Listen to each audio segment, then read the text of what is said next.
ગુજરાત પર મોટી આફત આવશે. ગુજરાતમાં સળંગ 3 દિવસ વરસાદની આગાહી. માવઠું ગુજરાતની સાથે ગુંદરની જેમ ચોંટી ગયું છે. ગુજરાતમાં હવે દર 15 દિવસે માવઠું આવવાની વાતાવરણની ઘટના સામાન્ય બની ગઈ છે. હજી તો ગુજરાતમાં માંડ ઠંડી બેઠી છે, ત્યાં તો ફરી કમોસમી વરસાદની આગાહી આવી ગઈ છે. હવામાન વિભાગે ફરી ગુજરાતમાં કમોસમી વરસાદની આગાહી કરી છે. સૌરાષ્ટ્ર, કચ્છ સહિત દક્ષિણ ગુજરાતમાં 8, 9 અને 10 જાન્યુઆરીએ વરસાદ પડવાની સંભાવના છે. જો કે આ વચ્ચે ઠંડીની આફત તો યથાવત રહેશે. ગુજરાતમાં ઠંડીનું જોર યથાવત રહેશે તેવું હવામાન વિભાગે જણાવ્યું છે. એક દાયકામાં પહેલીવાર 1.5 મહિનો ઠંડી મોડી શરૂ થઈ છે. વેસ્ટર્ન ડિસ્ટર્બન્સના કારણે શિયાળાની સિસ્ટમ ખોરવાઈ ગઈ છે. જાન્યુઆરી મહિનામાં વધુ ઠંડી ન પડવાની હવામાન વિભાગે આગાહી કરી છે.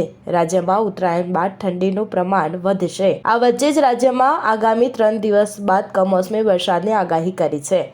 8, 9 અને 10 તારીખે આવનાર માવઠું ખેડૂતોની મહેનત પર પાણી ફેરવી શકે છે. અરબ સાગરમાં આવેલા